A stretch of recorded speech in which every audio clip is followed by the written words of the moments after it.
Le Wonderkid World Tour, la série qui te fait découvrir les footballeurs de demain. Salut tout le monde, aujourd'hui une nouvelle vidéo de la série où le format va légèrement changer. Au lieu de vous présenter un seul joueur dans la vidéo, je vais vous en présenter 3. Et aujourd'hui on va parler de 3 jeunes footballeurs français talentueux qui évoluent tous dans un championnat étranger. Car en toute chose, si tu veux soutenir mon travail, la série, n'hésite pas à laisser un pouce bleu, à t'abonner et à laisser un commentaire pour pouvoir échanger.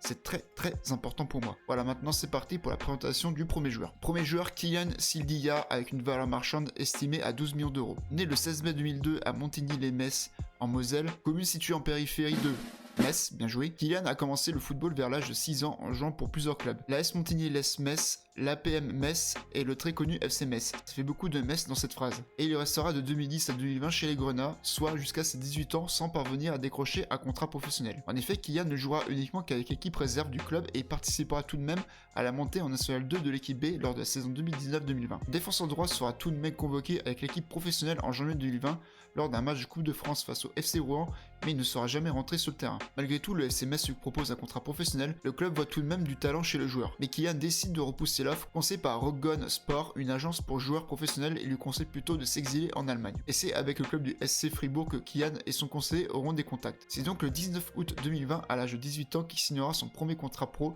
avec le SC Fribourg. Kylian s'envole en Allemagne, direction Fribourg-en-Brisgau, commune située à la limite des frontières françaises et suisses, où il commencera tout d'abord à intégrer le centre de formation du club. Et l'intégration se passe très bien pour Kylian. Jouant avec le U23, il marquera 7 buts durant la saison alors qu'il joue défenseur central, je le rappelle. L'équipe U23 qui jouait en Ligue régionale Sud-Ouest sera même promue en 3ème division allemande. Saison suivante, le franco-guadeloupéen jouera une grosse partie de la saison, toujours avec le U23, mais commencera à être appelé avec l'équipe première. Il effectuera ses débuts pro en Bundesliga face au RB Leipzig, au poste d'arrière droit qui n'est pas son poste de prédilection. Oui, il jouera la rencontre entièrement. Son entraîneur Christian Streich s'est dit satisfait de sa prestation après le match. Ça sera son seul match titulaire en équipe première car il jouera des portions de minutes sur 6 autres matchs et sera sur le banc de touche la plupart du temps le reste de la saison. Juin 2022, il participe avec l'équipe de France U20 le tournoi Maurice Revello où il délivrera 2 passes décisives en jouant 3 matchs. L'équipe de France remportera même ce tournoi face au Venezuela 3 buts à 2. Juillet 2022, il est appelé avec l'équipe première pour participer aux matchs amicaux de pré-saison. Il jouera notamment un match entier face au Stade Rennais. Et la saison d'Allemagne débute toujours par un match de Coupe d'Allemagne, la DFB Pokal. Débutant sur le banc de touche, Kylian verra la chance lui sourire. Son principal concurrent Lucas Kobler, joueur du club depuis plusieurs saisons, se blesse en début de match, ce qui permet aux joueurs français d'avoir plus de temps de jeu que prévu. Suite à cela, il enchaînera les titularisations alors que son concurrent sera même revenu de blessure. Au moment où je tourne la vidéo, Kylian cette saison c'est 25 matchs de Bundesliga joués, pour 2 passes décisives délivrées, 3 apparitions en Coupe d'Allemagne et 7 en Ligue Europa. La saison de Kylian est à l'image de la saison du SC Freiburg.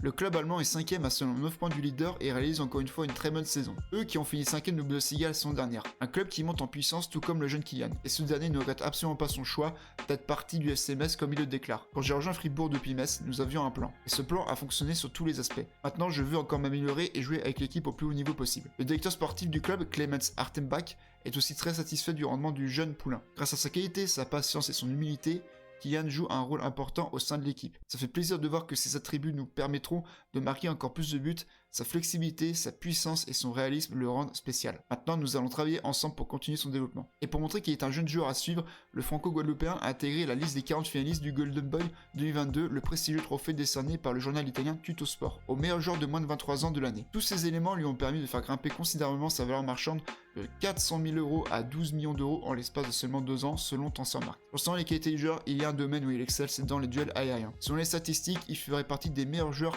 en termes de duels aériens remportés, tout championnat européen confondu, sur les derniers 365 jours à son poste. Et c'est une chose que son coach avait déjà souligné il y a quelques temps. Nous sommes très satisfaits, il travaille dur, a l'esprit clair et a contribué à ce que nous ayons déjà 6 clean sheets. Défensivement, il est solide grâce à ses duels étouffants et son bon jeu de tête. Kylian a aussi une bonne moyenne au niveau des interceptions, mais bien sûr, il lui reste plusieurs lacunes à corriger, mais il possède une très grosse marge de progression. Donc, est-ce qu'on verra prochainement Kylian en équipe de France au poste de défenseur droit? Seul l'avenir nous le dira. Avant de continuer la vidéo, n'hésite pas à mettre un pouce bleu si ça te plaît et à t'abonner pour ne pas manquer les futures vidéos. Deuxième joueur, Mathys Tel, avec une valeur marchande estimée à 20 millions d'euros. Peut-être un nom que la plupart d'entre vous connaissent, mais la trajectoire de sa très jeune carrière n'est pas anodin. Et commençons par le début. Né le 27 avril 2005 à Sarcelles en région d'Île-de-France, Mathys commence à jouer le foot très jeune dans le club de FC Villiers-le-Bel à l'âge de 6 ans. Son entraîneur de l'époque raconte qu'il était déjà en avance d'un point de vue athlétique et qu'il jouait avec une certaine certaine facilité. Il tente du coup un essai au PSG mais il échoue. Et il essaye également au LOSC mais le résultat est le même malgré une légère blessure à ce moment. Finalement il passera par le centre de préformation du Paris FC. Il y restera un an avant d'intégrer l'INF Clairefontaine qui est un pôle espoir français. Il y restera 2 saisons et jouera entre temps pour le club de l'ASJ Aubervilliers situé en banlieue nord parisienne. Puis ensuite il change de club et il va au club de Montrouge FC 92 situé en banlieue sud parisienne. Il faut savoir que Mathys Tel a débuté au FC Villiers-le-Bel au poste de défenseur central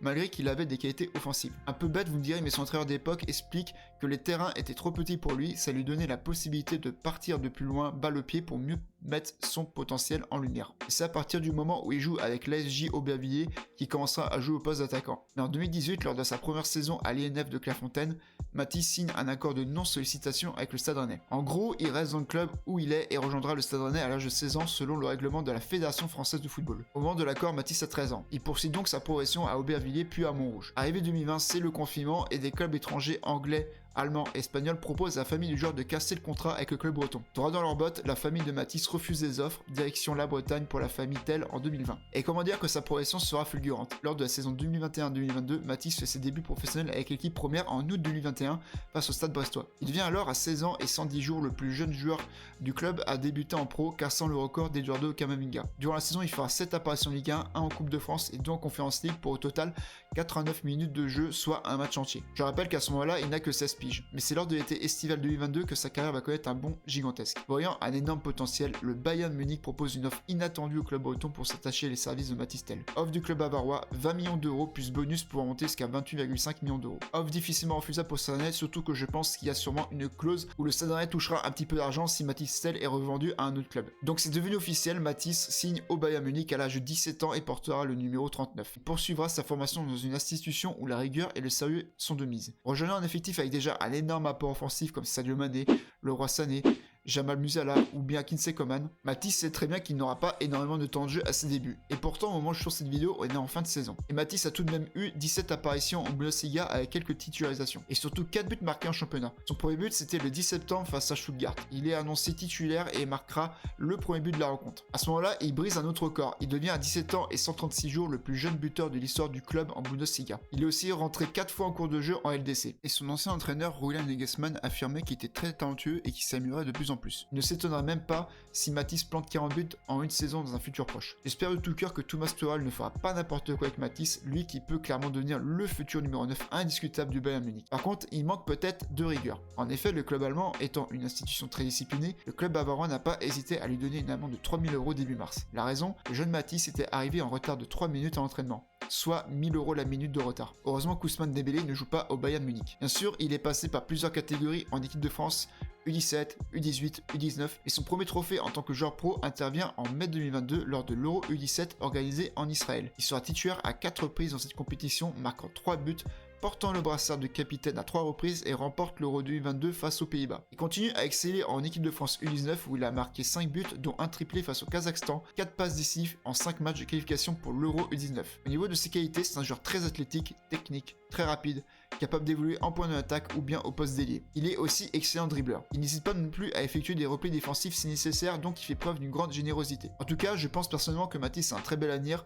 jouant déjà dans un top club européen alors qu'il n'est même pas encore majeur, et qui pourrait pourquoi pas devenir le futur neuf de l'équipe de France. Troisième joueur, Jorginho Rutter, avec une valeur marchande estimée à 22 millions d'euros. Un nom peut-être un peu moins connu que Mathys Tel, mais ce joueur est aussi passé par la formation rennaise. Né le 20 avril 2002 à Minimur, banlieue située à Vannes dans le Morbihan, Jorginho est un joueur qui a fait parler de lui avec son transfert au mercato hivernal, passant d'Offenheim à Leeds United pour un montant de 28 millions d'euros. Montant qui peut s'élever à 40 millions bonus compris. Pour comprendre comment il en est arrivé là, revenons au début. Le franco-martiniquais commence le football à l'âge de 5 ans à l'AS Minimur. Il y restera 7 ans avant de rejoindre le club du Vannes OC en 2014. Et c'est en 2017 que le Stade Rennais le détecte et Jorginho rejoint les Rouges et Noirs pour poursuivre sa formation à l'âge de 15 ans. Et convaincra très rapidement les dirigeants car il signe son premier contrat professionnel en août 2018. Il devient le plus jeune joueur à signer un contrat pro de l'histoire du SRFC à l'âge de 16 ans, 3 mois et 19 jours. Et Jorginho fait partie de cette génération dorée du Stade Rennais où il a pu jouer avec l'équipe jeune, avec Eduardo Camavinga ou bien le sous-côté Brandon Sopi. Et son entraîneur de l'époque, Romain Ferrier, se souvient de ce joueur qui, je cite, possédait déjà des caractéristiques d'un attaquant moderne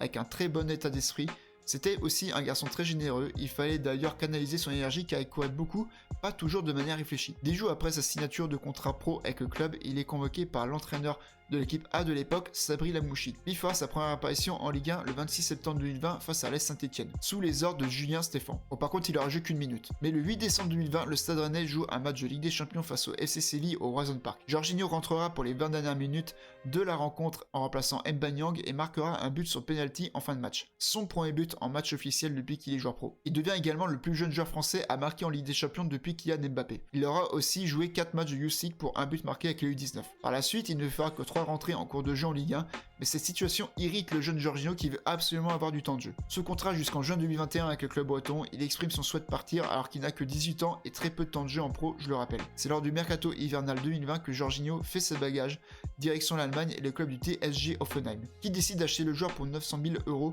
où il signe un contrat jusqu'en juin 2026. Bien sûr, il n'aura pas non plus énormément de temps de jeu à son arrivée. Il n'avait pas prouvé grand chose à son club formateur, puis le Croate Andrej Kramaric et le Togolais Ilas Bebou sont les attaquants phares du club. Donc il prend son mal en patience et se contente une nouvelle fois de 8 rentrées en cours de jeu et une titularisation en Bundesliga, puis 2 apparitions en Europa League jusqu'à la fin de la saison, soit pour un cumul de 249 minutes en une demi-saison en Allemagne, ce qui représente à peine 3 matchs entiers. Il aura tout de même marqué un but lors de son deuxième match de championnat, c'était face au Werder Bremen. Mais s'il y a bien une saison référence pour Jorginho, c'est bien la saison suivante, 2021-2022, où il montrera l'étendue de son talent. Participant à la phase de pré-saison avec l'équipe première, tout va démarrer lors de la première journée de Bundesliga face à Augsbourg. Rentré pour les 20 dernières minutes, il marquera et délivrera une passe décisive. Rien de mieux pour débuter sa saison et permettre une victoire éclatante pour son équipe 4-0. Par la suite, il enchaînera titularisation et rentrée en cours de jeu, mais avec du temps de jeu beaucoup plus conséquent. Bilan de fin de saison, 33 apparitions avec 1604 minutes jouées, soit pratiquement 18 matchs de Bundesliga, 8 buts marqués et 2 passes décisives. Pas trop mal comme bilan. Saison 2022-2023, Jorginho Rutter compte confirmer avec Hoffenheim.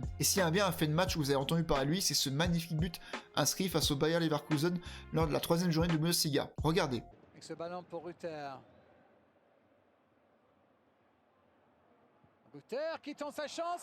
Oh, quel but pour le jeune français, le 3e but d'Hoffenheim, signé Jorginho Rutter. Cette frappe limpide est vraiment exceptionnelle. Bon, par contre, par la suite, il fera des matchs moyens en étant titulaire, où il aura une disette face au but. Bilan à la mi-saison, 15 apparitions, 2 buts, 2 passes décisives. En vrai, c'est pas ouf vu comme ça, mais un nouvel événement inattendu va se produire lors du mercato hivernal. En grande difficulté en première ligue cette saison, Leeds United veut à tout prix se renforcer et fonce sur Jorginho Rutter pour le recruter. Pas forcément des plus inspirés cette saison en attaque, le club anglais voit tout de même un gros potentiel chez le joueur. Et le club n'hésite pas à débourser 28 millions d'euros, bonus compris, pour monter l'achat à 40 millions d'euros. Une somme élevée pour un buteur qui n'a qu'un peu plus de 10 buts depuis qu'il est professionnel. À 20 ans, le franco-martiniquais rejoint l'Angleterre et le club de Leeds United. Peut-être un départ un peu précipité à mon goût, mais le salaire proposé a dû faire la différence. Il signe donc un contrat avec les Peacocks jusqu'en juin 2028 dans le but de maintenir le club en première ligue. Et bis repetita, comme quand il arrive à Hoffenheim, il doit se contenter de quelques minutes de jeu car il se situe derrière Bamford dans la hiérarchie des attaquants. Il connaîtra juste 2 titularisations en FA Cup et une en Première Ligue face à Chelsea. Mais au moment où je tourne la vidéo, c'est 12 apparitions, toutes compétitions confondues, mais il est encore resté muet face au but. Bien sûr, c'est un joueur qui a connu plusieurs catégories en équipe de France, il aura notamment participé à la Coupe du Monde avec les U19 en 2019, il aura notamment marqué 3 buts en 5 matchs, mais sera barré par la concurrence et notamment Arnaud Kalimundo qui est le numéro 9 titulaire de cette équipe à ce moment-là. Aujourd'hui, il est régulièrement appelé avec les espoirs par Sylvain Ripoll qui fait l'éloge de son joueur. C'est un compétiteur et est très généreux dans le jeu sans ballon, les courses à vide pour libérer les espaces, le pressing, il est athlétique, il pèse sur ses adversaires par ses courses, ses placements et la qualité de ses déplacements. Et il est toujours en mouvement, faisant des appels de qualité. C'est aussi un joueur percutant capable de faire reculer l'adversaire.